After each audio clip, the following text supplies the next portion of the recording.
MRP నీకెంత నాకెంత movie review నా పాయింట్ ఆఫ్ వ్యూ లో. అండ్ ఈ మూవీ అయితే నాకు నచ్చింది. ఇది ఒక కామెడీ సస్పెన్స్ మూవీ అని చెప్పుకోవచ్చు. అండ్ ఇంకా స్టోరీలోకి వెళ్తే ముగ్గురు ఫ్రెండ్స్ ఉంటారు. ఈ ముగ్గురు రూమ్మేట్స్. క్యారెక్టర్స్ ప్లే చేసింది నరేష్ అగస్త్య, అలాగే కసిరెడ్డి గారు and at the same time Sudarshan. వాళ్ళు ముగ్గురు డిఫరెంట్ ఫీల్డ్స్ లో జాబ్స్ చేసుకుంటూ ఉంటారు. అండ్ ఒక సర్టెన్ పాయింట్ లో వాళ్ళు బిజినెస్ చేద్దామని ప్లాన్స్ వేసుకుంటారు. బట్ మనీ ఉండదు వాళ్ళ దగ్గర. ఫైనల్ గా రోజు వాళ్ళు ఒక పబ్ లో డిస్కస్ చేసుకుంటూ ఉంటే ఇక్కడ వెన్నెల కిషోర్ గారు పరిచయం అవుతారు. ఆయన హెల్ప్ చేస్తానంటారు. అండ్ వెన్నెల కిషోర్ వీళ్ళ ముగ్గురిని తీసుకెళ్లి ఒక రౌడీకి పరిచయం చేపిస్తారు. అండ్ ఆ రౌడీ మెయిన్ విలన్ మూవీకి. ఆయన వీళ్ళకి డబ్బులు ఇస్తారు 50 lakhs and every month with interest అని పే చేయాలని చెప్పి మొత్తం చెప్తూ ఉంటారు. అండ్ ఇన్ కేస్ ఇంట్రెస్ట్ కనుక పే చేయకపోతే ఎలాంటి కాన్సిక్వెన్సెస్ ఎదుర్కోవాలి రూల్స్ అని చెప్తూ ఉంటారు. అండ్ వీళ్ళు ఆ 50 lakhs బిజినెస్ స్టార్ట్ చేస్తారు.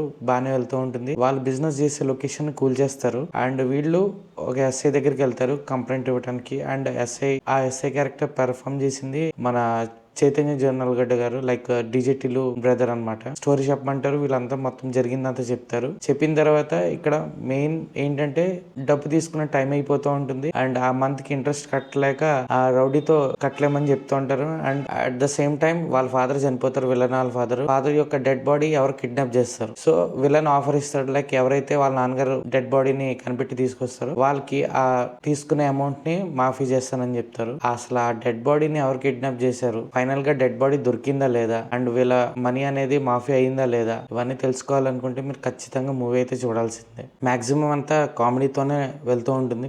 ఆ ముగ్గురు ఫ్రెండ్స్ మధ్యన జరిగే కామెడీ సీక్వెన్సెస్ చాలా హైలైట్ అని చెప్పుకోవచ్చు. స్టోరీ రెగ్యులర్ ఉన్నా సరే స్క్రీన్ ప్లే అండ్ కామెడీ బాగా వర్కౌట్ అయింది. అండ్ ఇంకా యాక్టర్స్ పెర్ఫార్మెన్స్ వస్తే నరేష్ గారు, అలాగే సుదర్శన్ గారు, కసిరెడ్డి గారు, వీళ్ళ ముగ్గురు పెర్ఫార్మెన్స్ బాగుంటుంది. ఈవెన్ హర్షవర్ధన్ గారు కూడా బాగా చేశారు. వెన్నెల కిషోర్ గారు పెర్ఫార్మెన్స్ కూడా బాగుంటుంది. కామెడీ మంచిగా జనరేట్ అయింది అందరి మధ్యన. ప్రతి ఒక్కరికి ఒక డిఫరెంట్ ఇంపార్టెంట్ క్యారెక్టర్ అయితే ఉంటుంది. మంచి టైం పాస్ మూవీ ఇది. సాంగ్స్ బాగానే ఉన్నాయి. జస్ట్ ఓకే అని చెప్పుకోవచ్చు. బ్యాక్గ్రౌండ్ మ్యూజిక్ కూడా బాగానే ఉంటుంది. అండ్ సినిమాటోగ్రఫీ కూడా ఓకే బాగానే ఉంటుంది, పర్వాలేదు. Production values okay. And director Shravan గారు బాగానే డైరెక్ట్ చేశారని చెప్పుకోవచ్చు మూవీని. బట్ ఇంకొంచెం ప్రమోట్ చేసి ఉంటే మూవీని బెటర్ అనిపించింది. అండ్ ఇంకా నా పాయింట్ ఆఫ్ వ్యూలో ఈ మూవీకి నేను ఇచ్చే రేటింగ్ మీడియం పాప్కార్న్. పారామీటర్స్ పైన చూడొచ్చు. మరిన్ని మూవీ రివ్యూస్ తో మళ్ళీ ముందుకు వస్తాను. Till then take care, see you soon. Bye. Thank you so much.